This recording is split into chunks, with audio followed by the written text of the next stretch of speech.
You guys right? Thanks, guys. Kurt, it was a loss, but you can probably take a lot out of that coming into this week. Yeah, there was a lot of good signs. I thought we did enough on the day to get the result, but it's just the way rugby league works. Sometimes you don't always get the result, but definitely a few positives to take out of it and some learnings as well. You had your dancing shoes on; they couldn't get near you. Oh mate, I'm not big enough to run over people, so I got to use the tools I was given. So yeah, but like I said, mate, it's good performances. There's a lot of lessons there to learn on both sides of the ball, but I'm sure we'll be better for it come the back end of the year. Do you understand Penrith resting players or arresting maybe a lot of players? I've heard a little bit of chatter about it, but obviously won't know today until the team list comes out, and there's not a whole heap we can do about that. All we can do is sort of focus on ourselves and the process we go through. So that sort of stuff's out of our control. Whatever team they put there, I'm sure to be competitive. They're a great club, and they wouldn't have won the last four comps.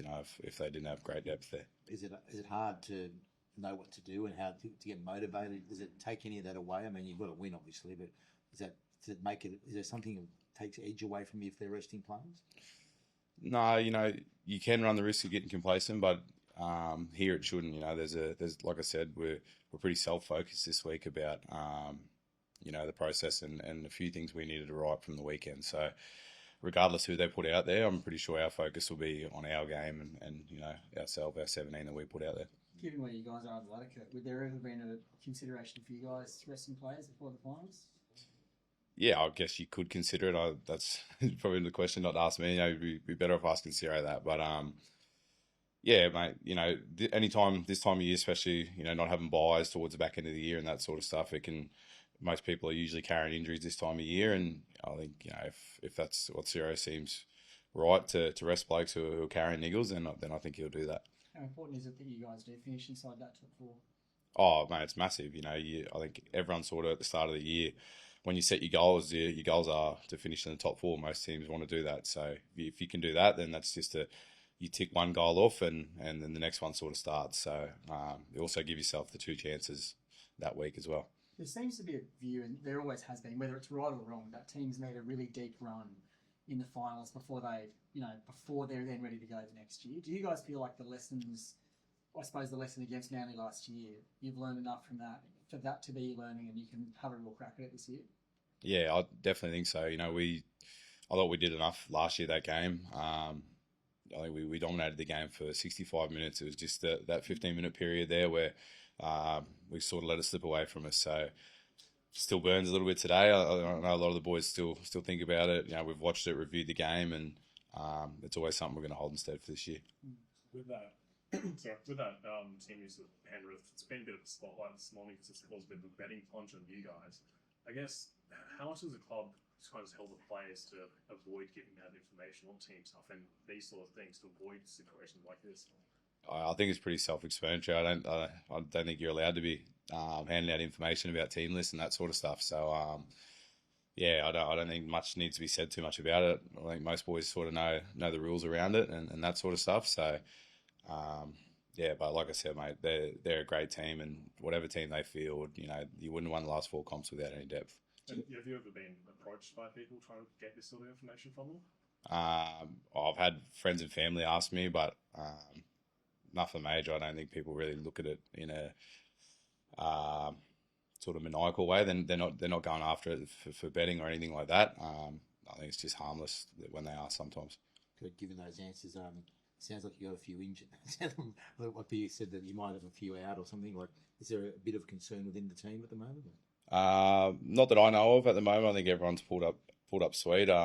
We haven't really done a big session yet, so we had a fairly light session 2 days ago, and today is going to be our first big one. So I think we'll get more of an idea today. Have you seen Harry? He looked like he got hurt in that game. Have you seen how he is? Yeah, just seen him before. He's walking around. He looks all right. We'll know more today after the big session. If he can get through that, then it's probably good signs he'll play on the weekend. Where do you think the side is at the moment? I mean, you've had a really weird month where it was up and down, and then a good. I mean, it's never a good loss, but there was good signs in that loss. Where do you think you're actually at?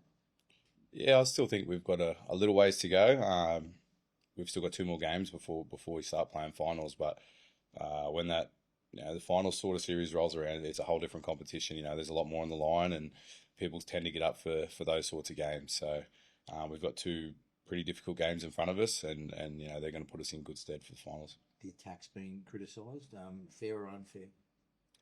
I don't really know. I think we made 10 line breaks on the weekend of their 3, so I don't think our attack was the problem on the weekend. So some people are going to criticise that, and some people will find other parts of the game to criticise. But me personally, I thought our attack was fine. It's more our consistency at the moment that I think we need to improve on. We've been up and down the last few weeks, and the good teams are usually pretty steady, and that's what we're looking to be. We're looking to build a bit of momentum going into the finals as well. Fritter's been pretty heavily hammered in the media. You probably haven't seen it. As a dirty player, is he that player? He's competitive. I can tell you that he's very competitive. As a person, he's far from a dirty type of person. He's a very morally upstanding kind of bloke. So I don't see him as a dirty player at all. Inspiration? Yeah, massively, mate. I forget how old he is. He's a lot younger than me, and he's got a very old head on his shoulders and leads the boys around like he's been doing it for years. Just on, I don't want to harp on too much, but like if you're a young player, say before you made your debut, or you've only played a handful of first grade games, and you're going to be playing, like the first person you're going to tell is your parents and your family, and then does there then have to be a conversation after that where you go, by the way, you can't tell anyone? Like it's. Yeah, I think most people they won't say anything, or a lot of the boys on debut don't usually get told until the day before the game, unless, it's very rarely you'll know sort of at the start of the week if you're playing or not, so you don't get a lot of time to mentally prepare or even let people know. So a lot of the time debuts are last minute, so and I think there's sort of a bit of an unwritten law that most people know not to pass info on.